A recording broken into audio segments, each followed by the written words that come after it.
Do the poems of Carl Denis begin in delight and end in wisdom? That is one convenient and not entirely misleading way of getting at what we find in Carl's work.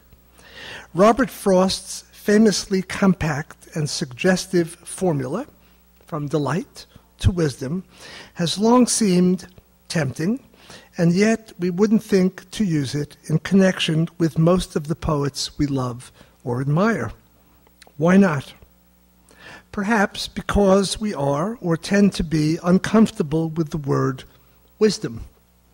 Sounds more than a little tame, doesn't it?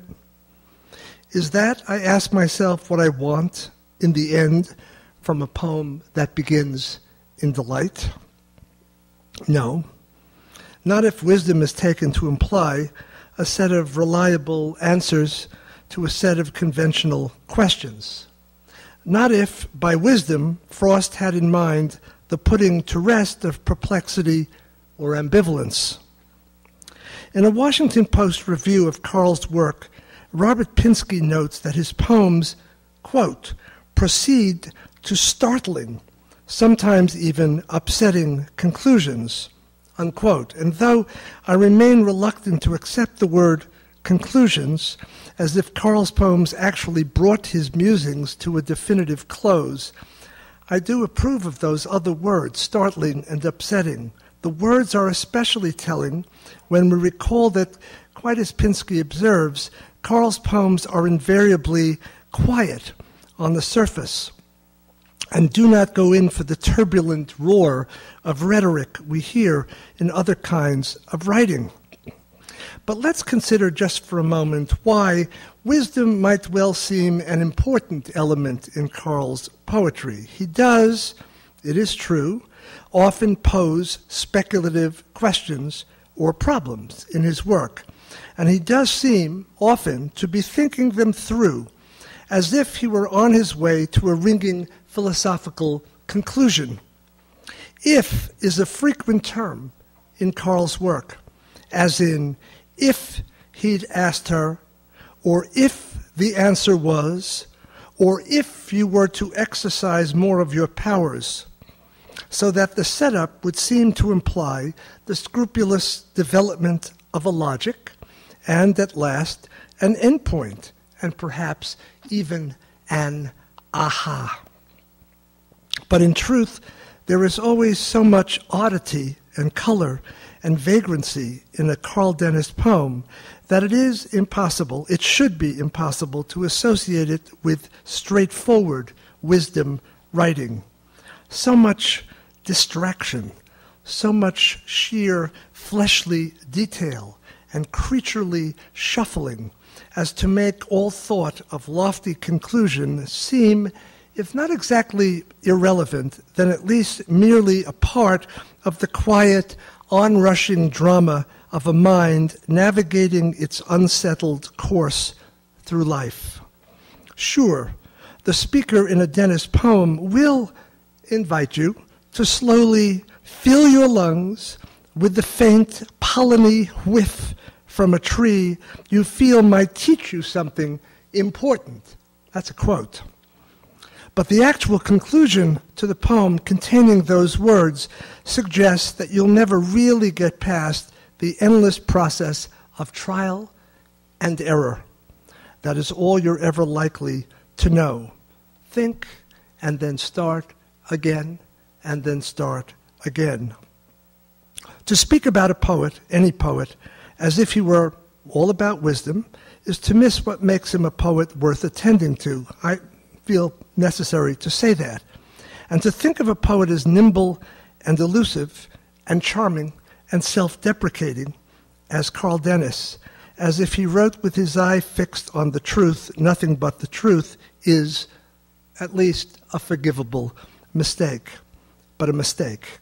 And here he is to prove us right or wrong. Carl Denis.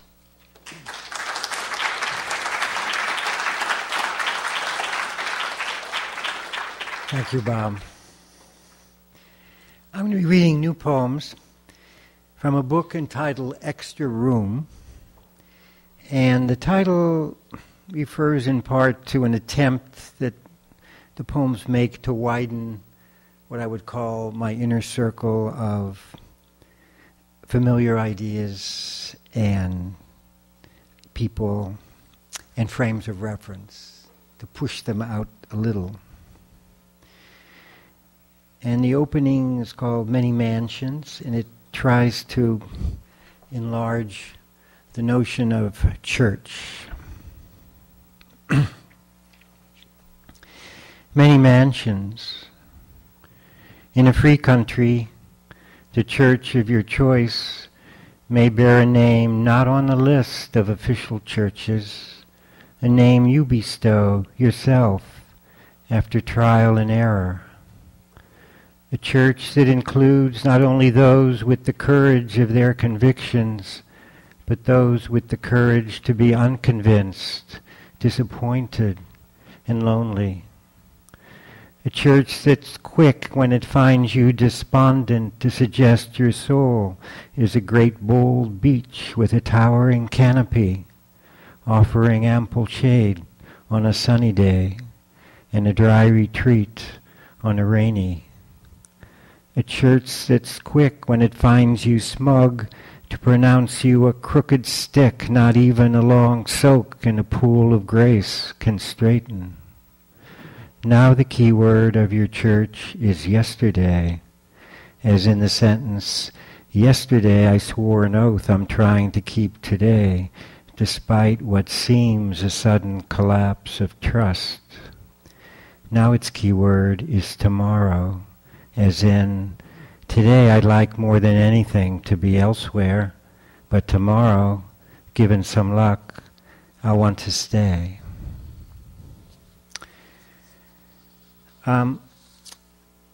And this poem comes out of thinking that the word, the division between the saved and the damned, which comes out of some religious thinking, though true in its own strange way, needs to be modified.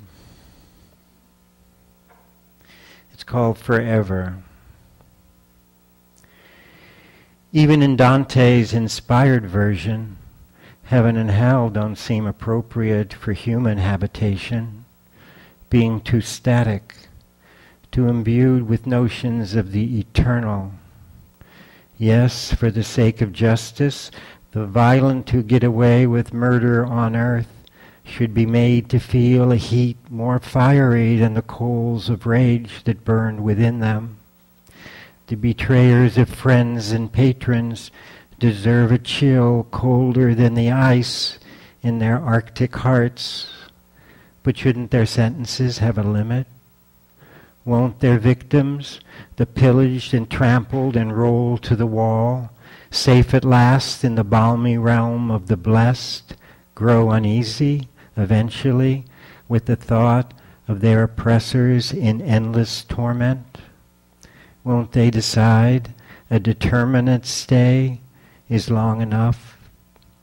It's not for us to object if Abel throws down a rope at last to Cain, if Jesus takes Judas by the hand. So hell, if imagination wins out, ought to be slowly emptying, and then heaven as well, as the saints return to earth to help the sinners learn what damage they can undo if they give themselves to the effort, and what damage they'll have to leave as is.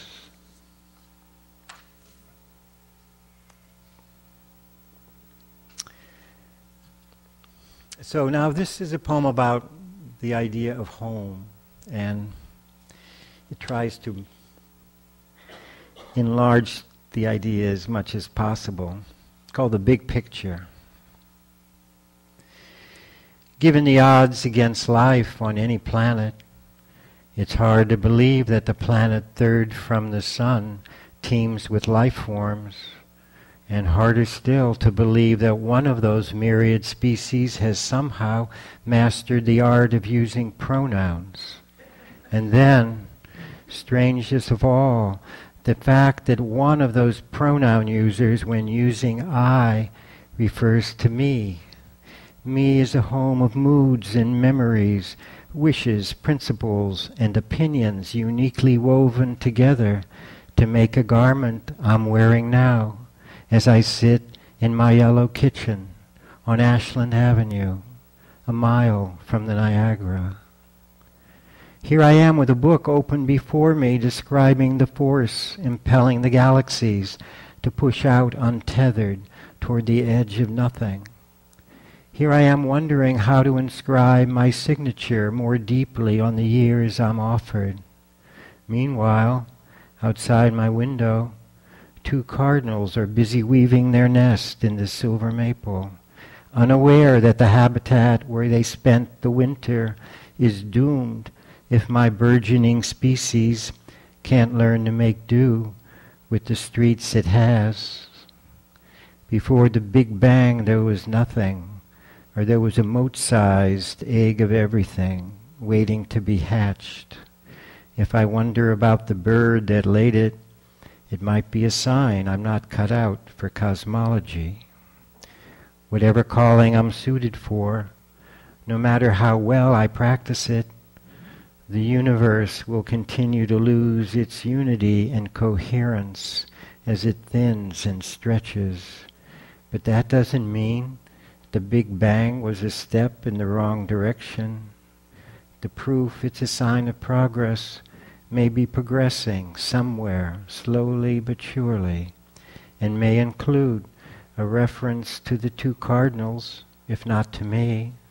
Meanwhile, nothing prevents me from trying to live one of the days still left me as it deserves to be lived. So at the end, I'll have one I'd be willing to live forever. So this next one is a poem about praising a faculty, reason, which is neglected in a lot of poetry. I mean, there's a traditional opposition between reason and the imagination. Think of Blake. But reason has its place. And especially now, if you look at the newspapers now, reason has vanished from our capital. So it's good to remember that it deserves some kind of celebration. It's called To Reason.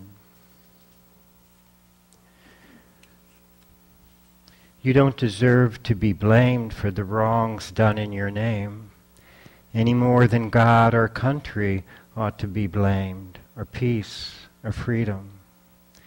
You deserve to be praised for bringing to all who serve you sincerely a truth beyond the senses. For you it's obvious that the hungry of Madagascar are just as needy as the hungry of home. And when the issues are local, you're the one determined to give all sides a hearing. It's you at the public meeting about the wisdom of damming the river, who are open both to the call of cities downriver for flood protection and to the protests of villages that may soon be turned into lake bed. And as you deliberate, you don't assume that the needs of the many trump the rights of the few, that justice is simply a matter of numbers. You don't assume the village plan for the dispossessed on higher ground is superior to the old because it's brick, not clapboard, with wider streets. New and old, grand and modest, these are the same before your law. If Paris is on your list of places worth visiting, so is the small provincial town of Arles, home of a Roman theater that's still standing. For you, an ancient play is just as likely as one written this morning to be relevant, though its message may need more deciphering. You may not be sure what's implied when the hero, in serving one god, runs afoul of another just as awesome. You may not be sure what it meant to its earliest audience, but you resist, assuming the question can't be answered. Let's see, you say, if under a different name, two truths we can recognize are in contention, each still determined to have its way. And then poems that try to widen the notion of community.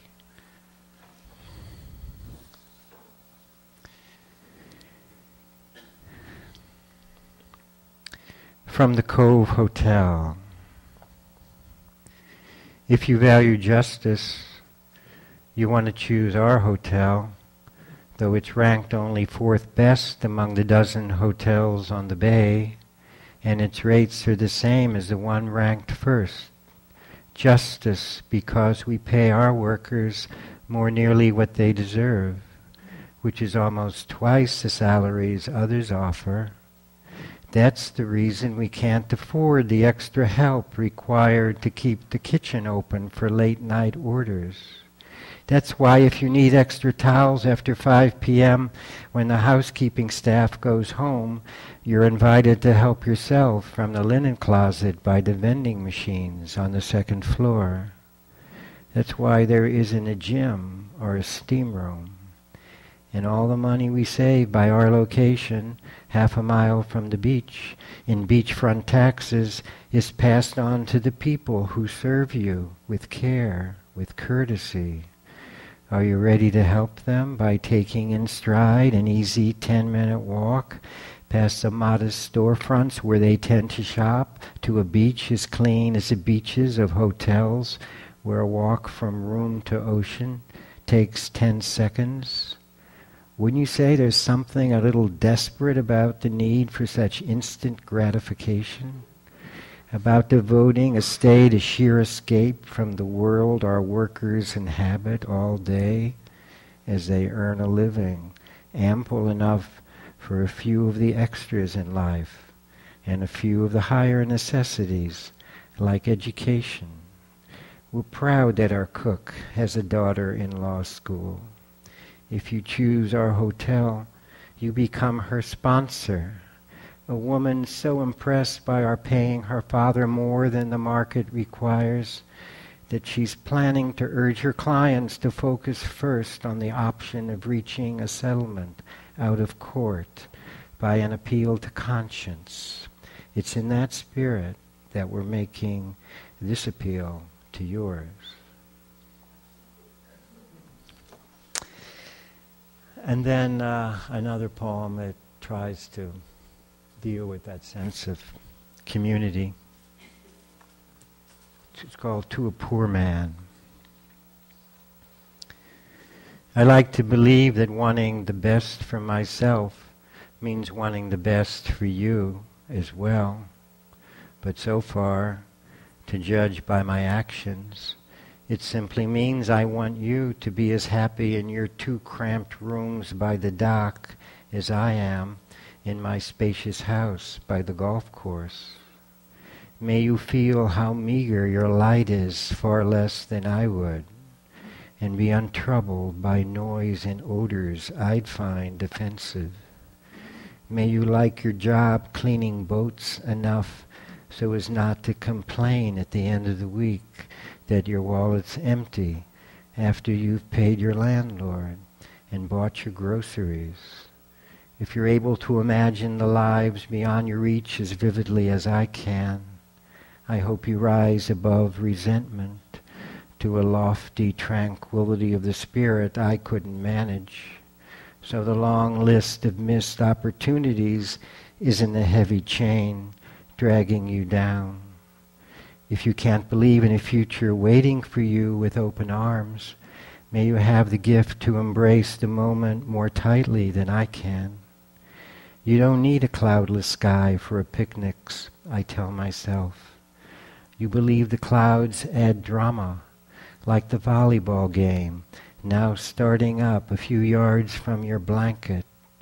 If you stay to watch to the end, you'll be doing it, I like to believe, not to postpone the hour of going home, as I would if I were you, but because the sight of the players enjoying themselves gives you a pleasure more ample and lasting than any the sight would stir in me.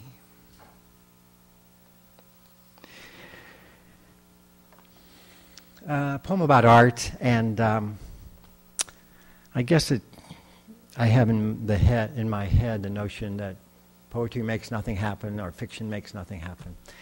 So this is a sort of a counter response to that. Art. Life keeps the lovers apart, but art works to unite them. Life allows the man, a soldier, to be felled by a sniper's bullet. It lets the woman be swept into a camp where refugees sicken and die of typhus. But art, after months of gloomy rumors, brings the two together at last in a quiet scene that proves convincing. Yes, the faces of both are lined, but their feelings too have deepened. Life abandons them to the underworld. Fearless art descends to the pit to fetch them, to carry them up asleep in the arms of plot, and gently set them down on the grass of a chapter where death is a dream they'll soon awake from. Then they'll turn to the task of growing old, as characters do in a book we're sorry to reach the end of. Out there in life, it's a lonely evening. How are we ever going to fill it? What about listing all it would need to be complete? A task too exhausting to be done by bedtime, too thankless, unless art is willing to lend a hand.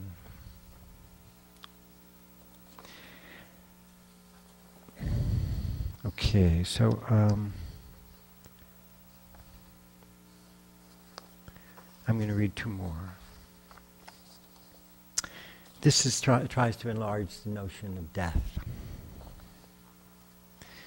Missing. If I told you simply that the bed in the Baptist hospital last occupied by Cora Stokes is empty again, and the patient didn't go home, you'd be likely not to feel much interest. So I'm adding here the news that she's gone missing, that any tip on her whereabouts will be highly prized. Cora Stokes, female, African American, 47, 5 feet 5 inches, slender, with a mole on her chin and a small scar over her right eyebrow. Last seen the day before yesterday in the cardiac wing by a night nurse who didn't like the looks of her chart. Till a week ago, a teacher of botany at Jefferson Junior High in Chesterfield. On Wednesday nights, a player of bridge with 3 women she's known since grade school. Left-handed, slaps her head with her left hand when she makes a mistake in bidding made by beginners. Owner of a bungalow on Cherry Street, 3 bedrooms, one occupied by her mother, Bessie, 76, crippled by arthritis, one by her daughter, Trish, 11, a 5th grader at Holy Angels, no Baptist school nearby being available. Single mother, observed by neighbors on weekends, working with daughter in vegetable garden, while mother looks on from a canvas chair. Observed on Sundays, driving the pair to 2nd Baptist on Randolph Street. Believes that her God sees everything, not sure what he does with the information. An abstainer from alcohol for 11 years, except for the break after the operation, when a lump in her right breast was removed.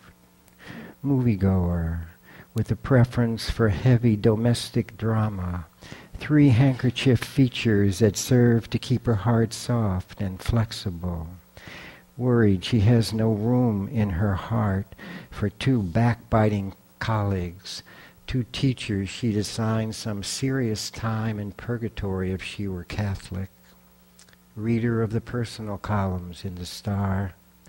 Confident she'll be happier when she swears off men and doesn't relent as she did the last time.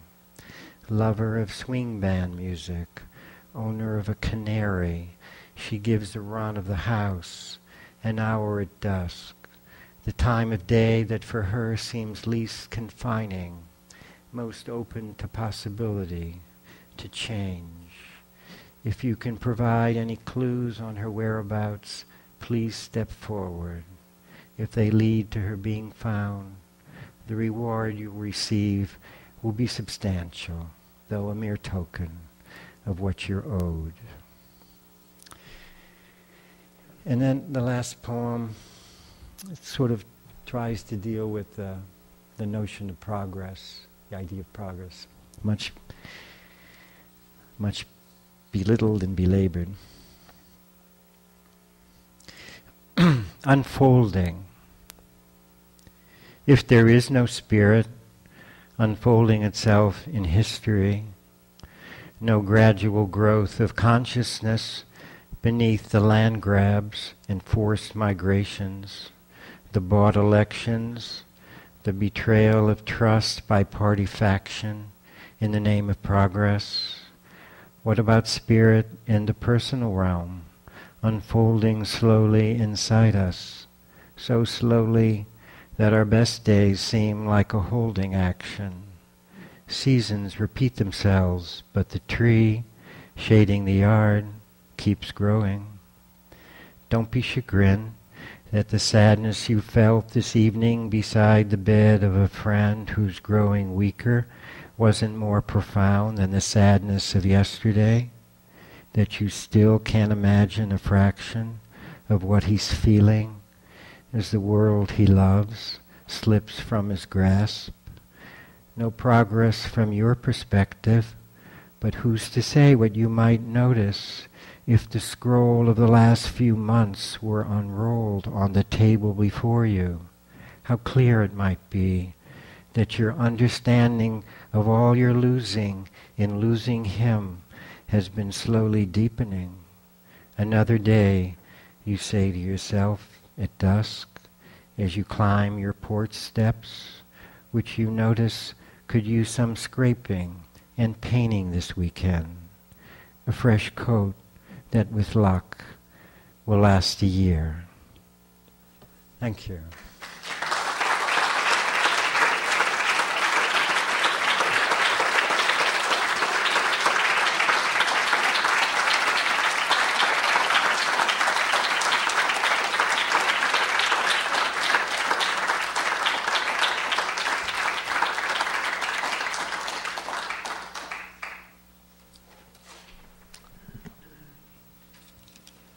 Thank you, Carl. The photograph of Howard Norman in the June 9th issue of the New York Review of Books has one odd feature. He is standing beside a tree in East Calais, Vermont, shirt sleeves rolled up just past the wrist, eyes warily shifted to his left, as if alert to something that has just come into view. Yet the body, to judge from the stance, is more or less at rest, waiting, but poised to take in what may come. The oddity is the irregularly shaped block of reflected light that captures our attention on Howard's shirt front. Impossible not to stare at and think about this notable fan of brightness, which might almost be taken for the reflection of a winged creature, perhaps a large butterfly. Impossible, really, to tell, and no doubt harmless, given that the alert expression on Howard's face shows no particular alarm. I've been thinking about this photograph persistently in the month or so since it came to my attention. And I must say that the chest-high fan of light, almost like an emblem casually worn on Howard's shirt, has seemed to me both curious and, in its way, troubling. Troubling only if you are someone for whom signs may sometimes be taken for wonders, and permitted, however obscurely, to signify something. You will think perhaps at this point that this is too much, as in too much ado about absolutely nothing. But then those of us who know Howard and his work will also perhaps be forgiven for persisting just a bit. Consider that not very long ago, Howard and his poet wife, Jane Shore, out of the goodness of their hearts, gave their Georgetown house to a poet in need and her infant child for the duration of a long summer. And that in a short while, the woman brutally murdered the infant before killing herself. I say consider because this event was no small thing in the life of Howard Norman, as evidenced by the brilliant and shattering memoir he has recently completed years after that event. The memoir has not yet come out, and the photo I described accompanies a review of a very different book, a novel called What Is Left the Daughter.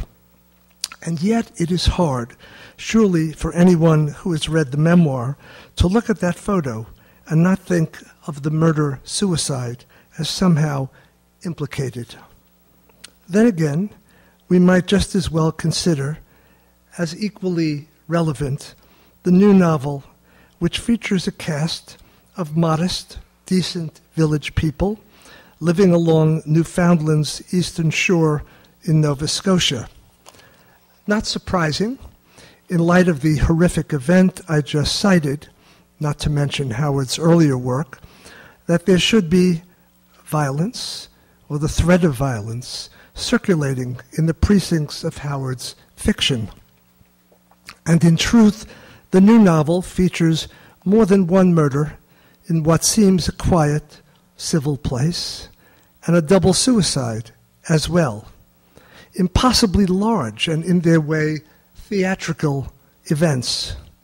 What some of us would naturally consider improbable, exaggerated, even for characters obsessed with death, one of whom takes up the occupation of paid professional mourner and turns out to be so good at mourning, wailing and moaning as if possessed, so that she readily collapses on the graves of strangers.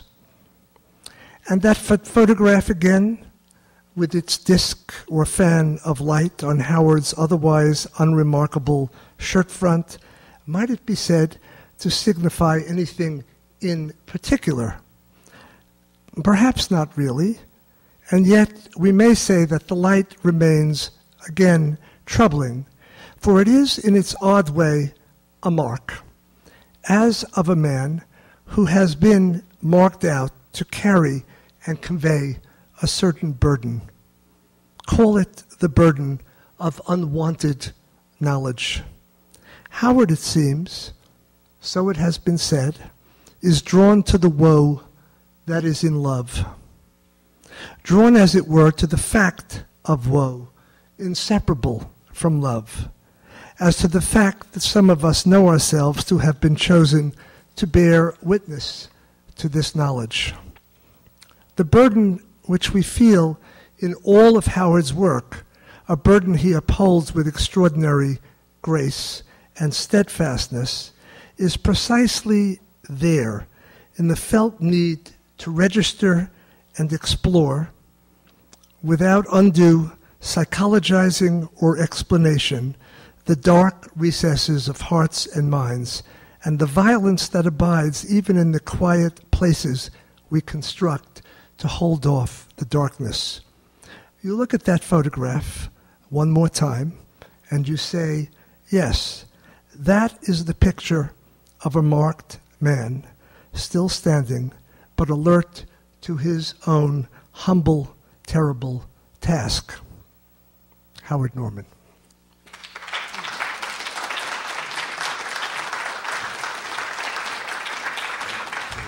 Bob, I'm so happy to be alive tonight. I haven't seen that photograph. I'm going to look at it very carefully.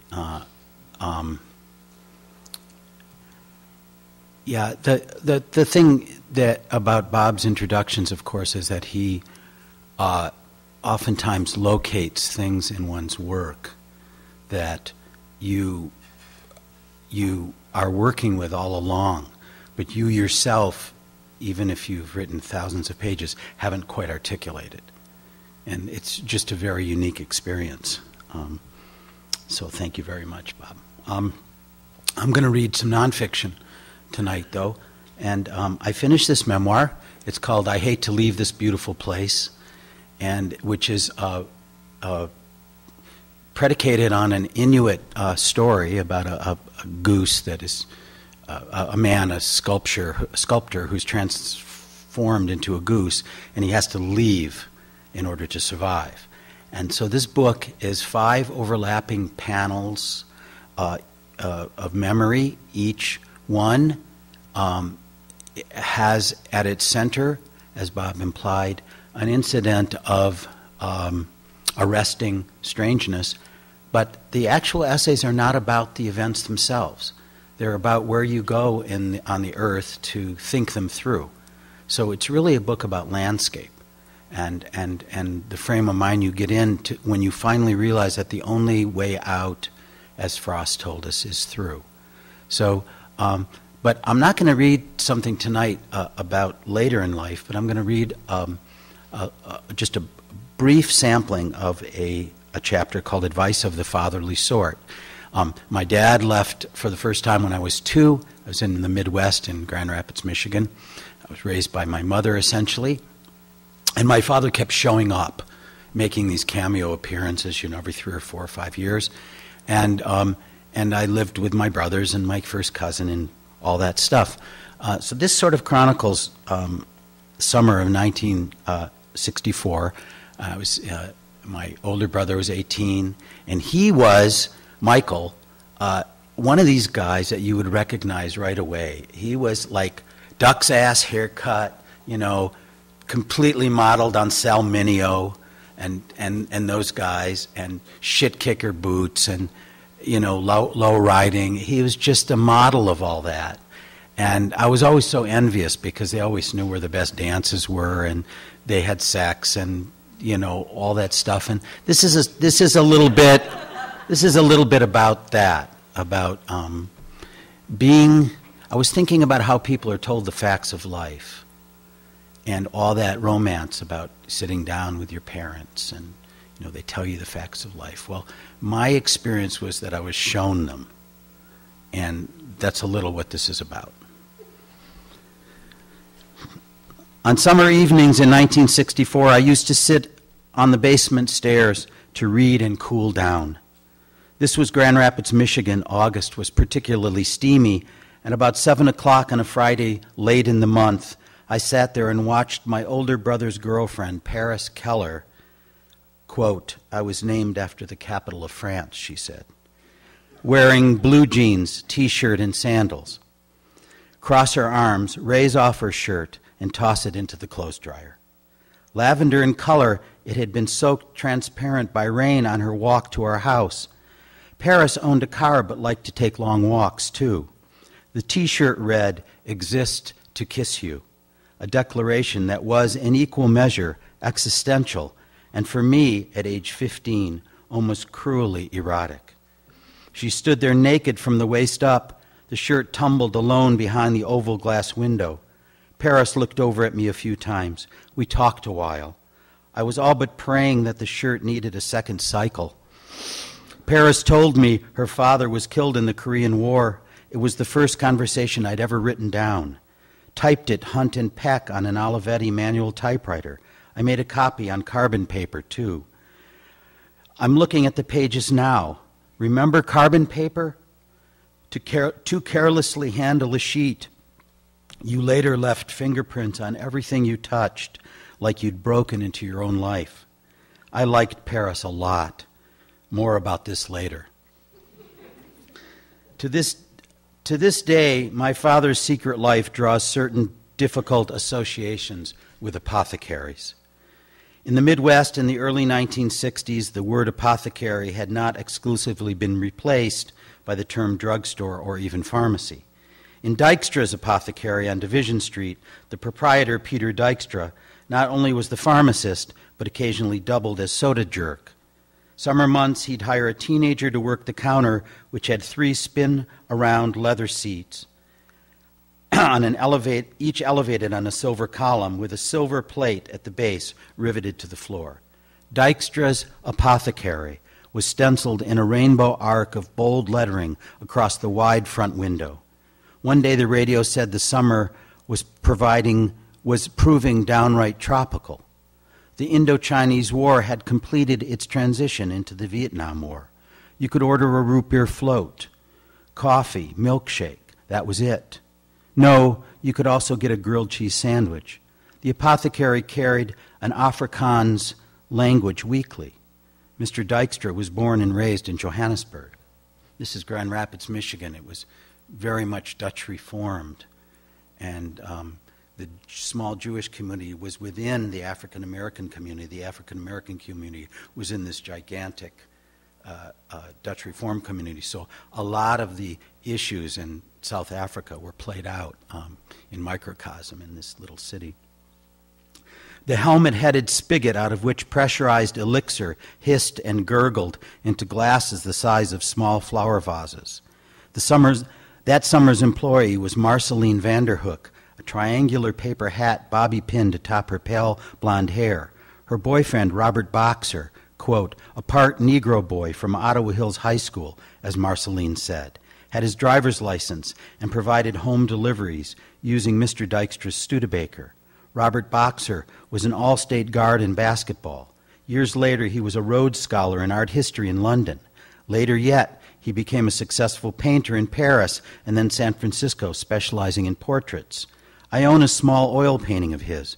It shows 2 elderly black women sitting in wheelchairs, chatting as if on someone's porch, except the chairs are set out on a dock at Fisherman's Wharf in San Francisco. Trawlers are in the background. Robert Boxer frequented the bookmobile where I was employed. The driver, a trained librarian named Penny Oler, would say, "Hello, Robert, I've got an orange knee-high in my ice chest here for you." Knee-high was the flavor of soda, pop. You want to look at the art books, of course. Robert would sit the entire duration of the Division Street stop, studying with great concentration books on Picasso, Matisse, Georgia O'Keeffe, and a few other world-famous artists. The art section of the bookmobile never had, at any given time, more than 20 books in all. One thing Penny Oler told me was that Peter Dykstra was ostracized and, quote, all but run out of the Dutch Reformed Church for allowing a mixed-race couple in his employ. At that time, that was all I ever heard about the subject, except when Robert Boxer said, "I love kicking the shit out of East Christian in high school. They look up at the scoreboard, 4th quarter, and those Hollanders get crazy, bug-eyed, terrified looks on their face, all panicky like they just ate a bunch of poisonous tulips, you know. They and us worship a different Jesus," as my Alabama grandmother liked to say. One other thing, Robert Boxer was Peter Dykstra's son. Robert's mother had passed away, yet Robert preferred to use his mother's family name, Boxer. The emotions of it all definitely registered in an unlettered way deep in the nerves, but any real understanding of how the apartheid system in far-flung South Africa was an intensifying element in the racist sociology of Grand Rapids came only in retrospect, when in 1977 I was living in Ann Arbor and read that Robert Boxer's elder brother Reginald had been beaten senseless during a violent protest in Detroit against the murder of Steve Biko. The name of Robert's younger brother, James, is on the Vietnam Memorial in Washington, D.C. Through the bookmobile window, I saw my father 11 times that summer. The number has no meaning, except that it wasn't more or less. Yet I remember it was 11. Each time my father would be sitting at the counter in Dykstra's apothecary, talking up Mr. Dykstra or Marceline or Robert Boxer, and he'd be drinking coffee. For the most part, I'd see his handsome face in profile. He would have been just 38 years old. Hard to imagine that now. He's been dead for 18 years as I write this. But I kept these sightings to myself. Why? My mother had told me that my father was living in California. Did she know he was still in Grand Rapids? Was this for her a necessary displacement of the truth? Or did she actually believe my father was in California? My mother Estelle died last year, age 84, and I never asked her about this. I didn't ask her a lot of things I should have. So when the bookmobile made its scheduled 45-minute stop across from Dykstra's, I'd see my father with his neatly pressed trousers, white shirt buttoned to the neck, his plaid sports coat, slim build, his beautiful smile, curly short-cut hair, brown hair, deep blue eyes reflected in the counter-wide mirror. Dykstra's had air conditioning. I suppose that's why my father wore his sports coat and Marceline a button-down cotton sweater indoors. In my house at 1727 Giddings Street, our air conditioning unit had to be set up on a day-to-day basis. You take out the ice tray from the Kelvinator refrigerator's freezer, gouge out cubes with an ice pick, set the cubes onto two bowls, place one bowl in front of the small electric fan on the kitchen counter, the other in front of the identical electric fan on the window across the kitchen. The kitchen table, then, was the place to sit. WGRD radio said it was on average the hottest summer of the century so far. This is how I got the job. One day in mid-June, about a week after Ottawa Hills High School let out, Penny Oler, the librarian, said, "You're every single day on this bookmobile for hours. The city's just told me I'm able to hire an assistant. Why not take the job? You know the place inside out. I'll lie for you about your legal age by a year. Nobody gives a shit anyway. I'll take that on myself, okay?" The job paid 60 cents an hour, and the hours were 9 to 4 p.m., Tuesdays through Saturday, with an hour lunch break, which I always began at noon. I'd pack a peanut butter and jelly sandwich, and Penny Oler would provide that bottle of knee-high orange. The bookmobile was an old school bus painted blue. It had been fitted inside with bookshelves and 2 leather top benches. The benches were repaired with strips of masking tape. There was a fan screwed to the dashboard and another nailed to the back shelves that covered the former emergency door. 2 fans in my house, 2 in the bookmobile. Penny Oler was, to my best guess, in his late 30s. He had a slight Dutch accent. He was about 5 feet 9 inches tall with a thin, sad face, I thought. He had sandy brown hair combed straight back, and he always wore khaki shorts, white socks, lace boots, and khaki short-sleeve shirts. My safari outfit, he said. My first official day on the job, he showed me how to spray the books with a special solution that killed dust mites, how to write overdue notices, and other clerical odds and ends. From the get-go, I took this employment with the utmost seriousness. I thought Penny Oler's position would be good for me someday. I thought of studying library science. I saw myself in that world. I had no earthly notion of the future extinction of bookmobiles. I had always seen them on the streets. Let's say you were standing next to the steering wheel and looking toward the back of the bookmobile. Filling the right side top was the science category, astronomy, geology. There were 3 books about the Canadian Arctic. The bottom 2 shelves below science was reserved for the category of government and social science. There were lots of books about Abraham Lincoln. Then along the left side were shelves containing fiction and poetry, Emily Dickinson, Frost, Keats, Langston Hughes, and so on. On top of the cabinet was a slotted box, book requests. At the end of my work day, I'd deliver the requests to Penny Oler, who would submit them to the Central Branch Library. One time I found a condom in the request box. Another time, a very graphic, pornographic postcard bent in half. Another time, a handwritten note. "You will be killed for letting kikes and niggers touch our books." I didn't show any of these to my boss. However, most typically, at the day's end, there would simply be 4 or 5 requests for this or that title. Engine-wise, this guy Penny Oler was also the state billiards champion. He was just a short guy, and anyway, I don't know why I mentioned that. I liked him. He was my role model. Engine-wise, the bookmobile had a lot of problems. Stalled out at a corner, blue hood raised, radiator geysering steam, grind of metal and friction smell, fan belt broken, oil spilling out, things like that. Just bus problems, Penny Oler would call them, shrugging philosophically. Looking back, the word I can best use to accurately describe him is poised.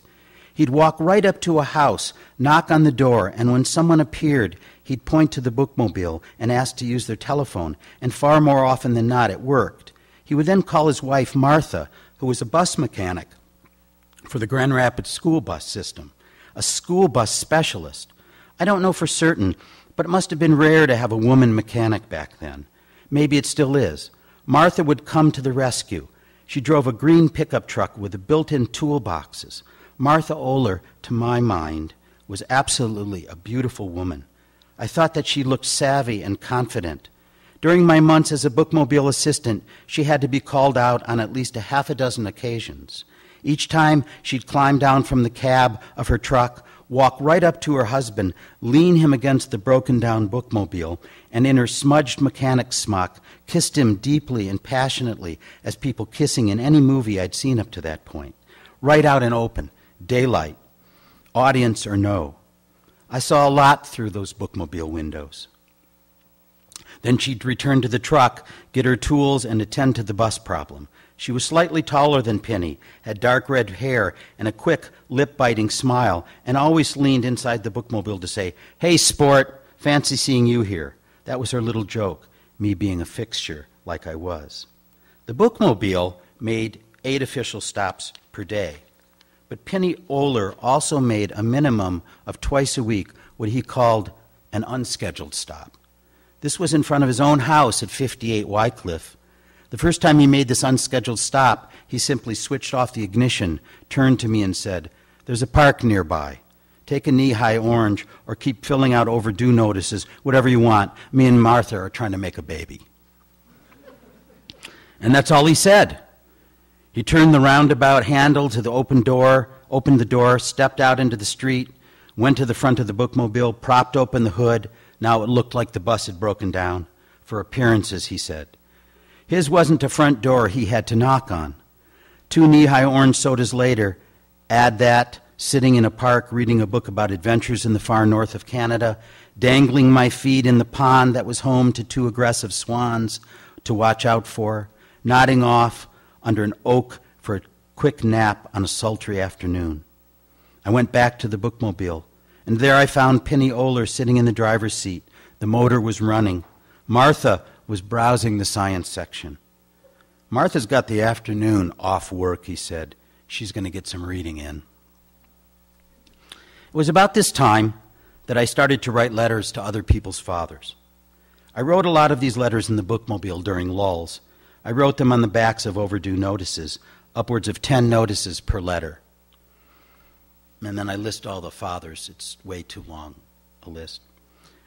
I never sent a single letter. In that sense, my epistolary life was willfully unrequited. But I didn't throw them away either, plus which I made carbon copies. A letter never sent is a kind of purgatory, writes Chekhov. What sponsored all this? The basic desire to speak to any father with a sense of intimacy, I suppose.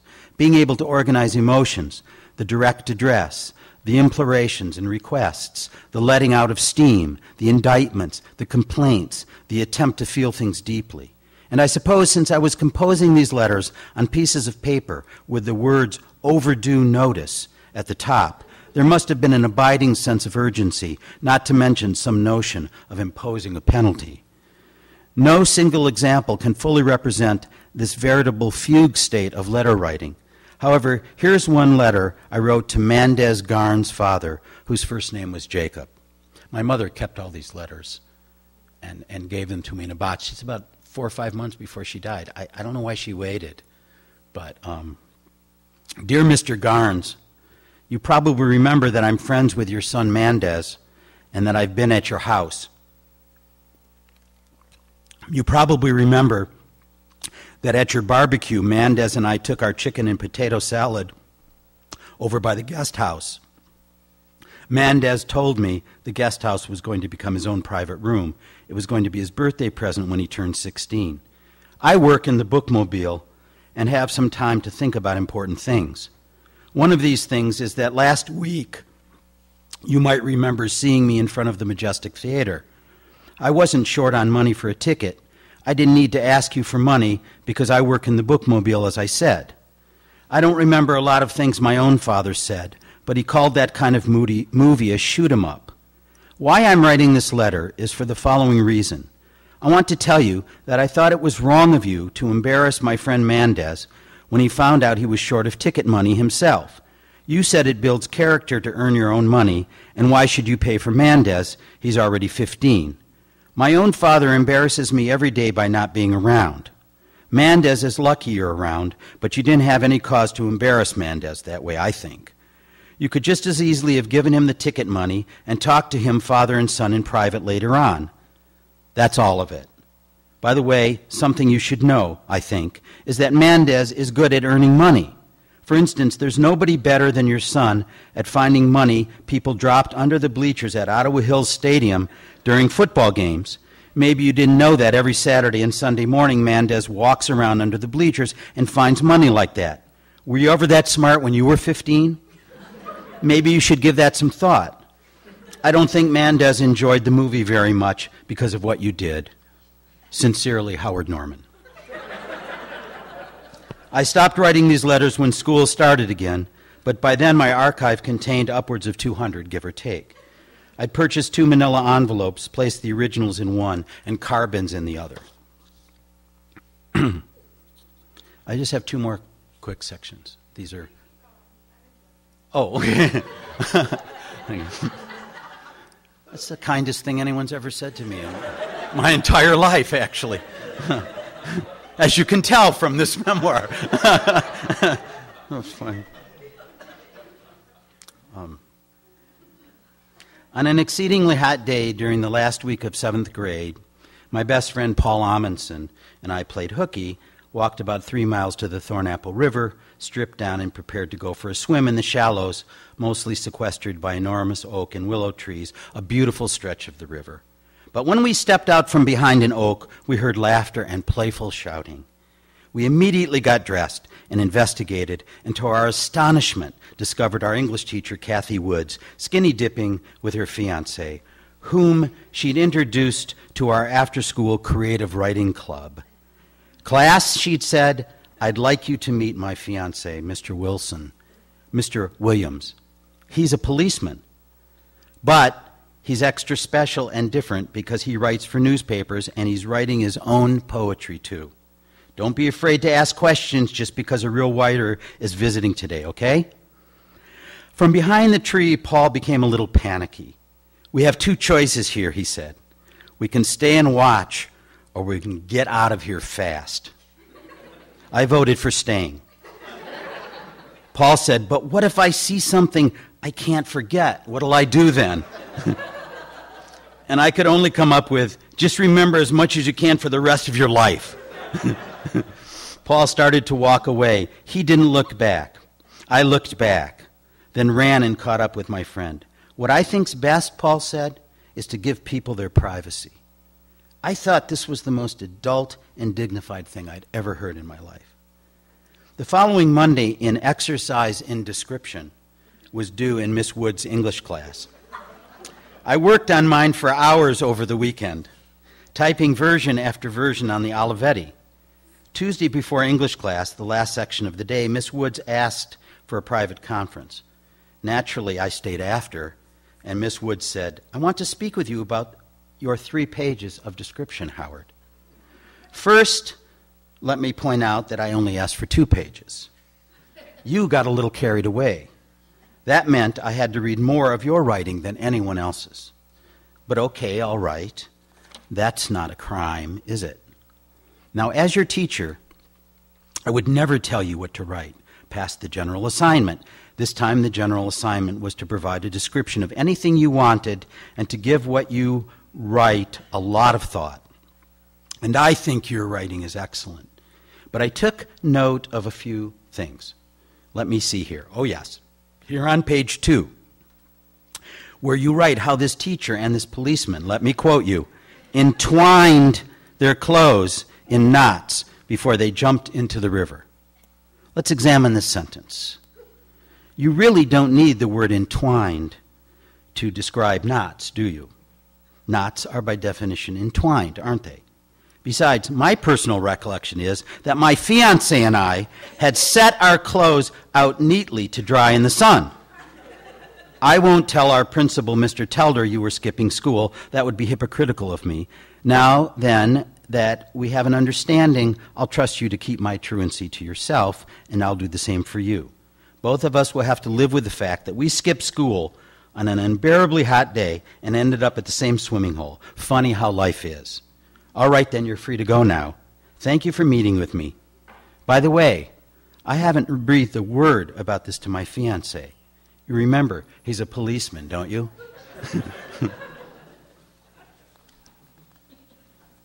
The nocturnal waters. There was a fake Mississippi steamer, paddle wheel steamer. And I would go there and swim, and there were swans and ducks, and it was actually kind of precarious place because this paddle would turn. But the nocturnal waters, moonlight, starlight, and especially the trumpeter swans ghosting along below the hull of the paddle wheel steamer seldom failed as a reprieve from a 15-year-old's operatic despairs. Also, strangely enough, or perhaps not so strangely, I felt it was a place where I could actually think things through.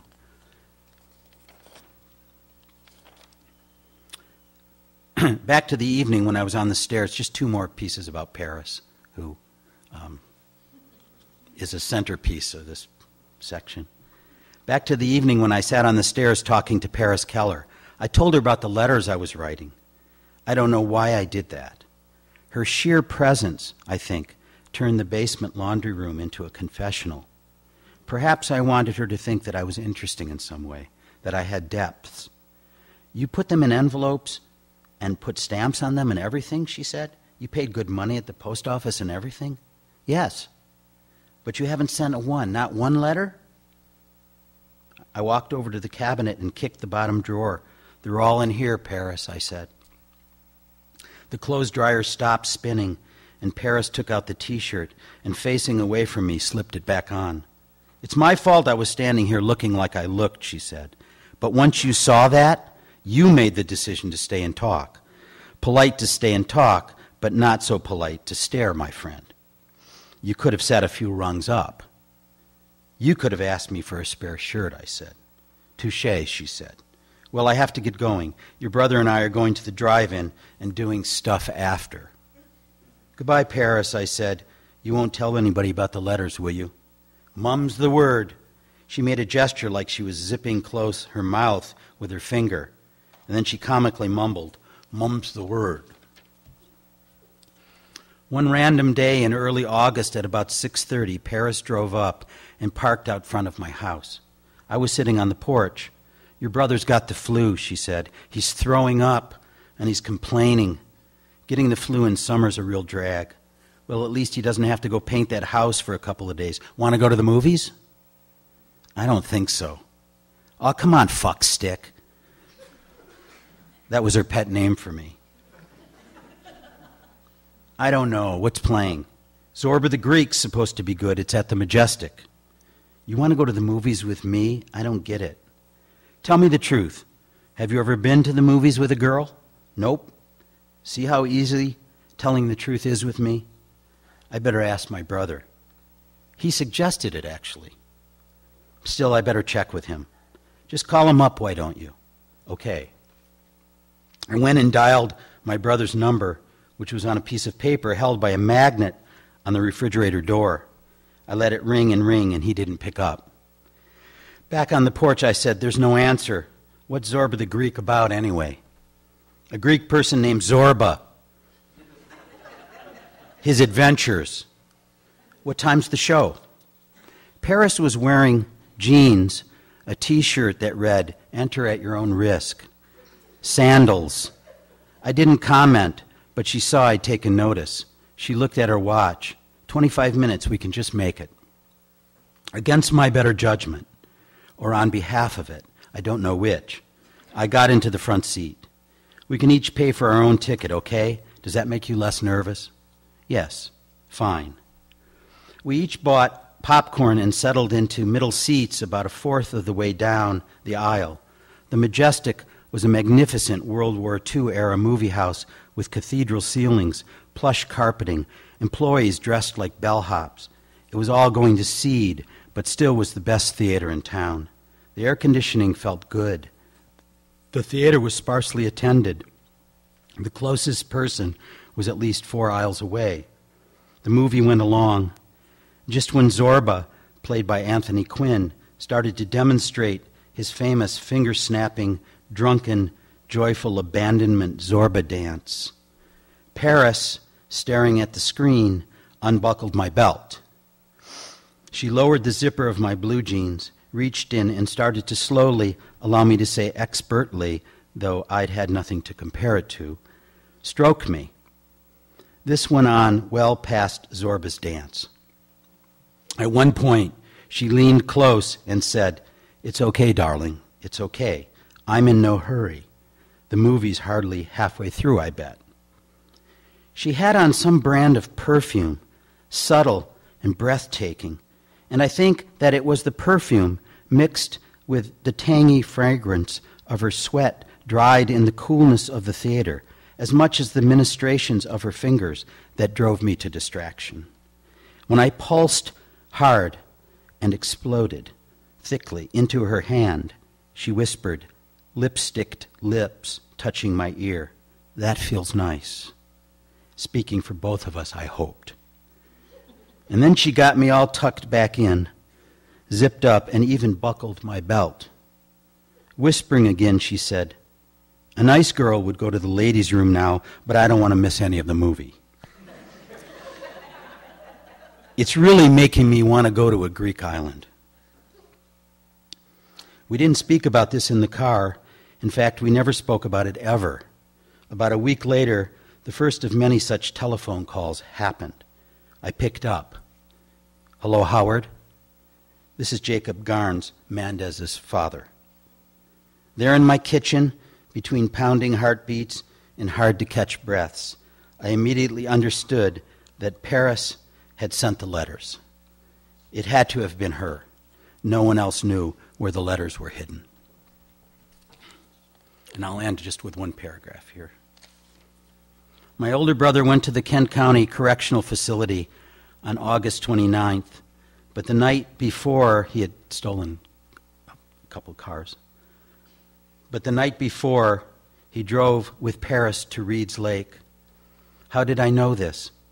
Because I would go there, because I saw Paris's car there and recognized my brother's inimitable fusillades of laughter, and then heard "Sherry Baby" by the Four Seasons. Paris's half singing, half screaming, "Sherry, Sherry Baby," in a duet with Frankie Valli, whose every falsetto surge was like an adrenaline shot had been directly administered to the radio. I saw a bottle of whiskey float the length of the back seat as if levitating sideways. It was a very hot night, maybe still 80 degrees at 9 p.m., which wasn't unusual that summer. Reed's Lake was famous for being one of the best makeout spots in the city. The police left the love cars alone. Nightly rendezvous there were necessary and beautiful. At least that's what I was led to understand. But I was led to understand this by Paris.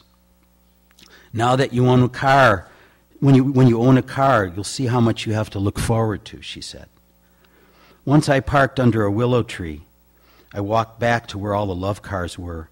I was well practiced at this. All I had to do was follow the sound of radios. But I also had a pen flashlight. And that night, I saw Paris's car right away. I looked and listened, and then I saw her feet, her favorite red high heels, still on. She wore those shoes no matter what the occasion, sometimes even first thing in the morning, just going to the diner for breakfast. Her legs up to her calves were visible, wide apart, resting on the windowsill, those red high heels somehow still balanced on her feet out in the night air. I went swimming, and at one point, when I looked up and saw dozens of gulls on the paddle wheel, I clapped my hands loudly 3, 4, 5 times, and they flew off like I'd rudely interrupted a conference of ghosts. They scattered every which way, out over the moon in a mirror dark water, gone into stars. Thank you.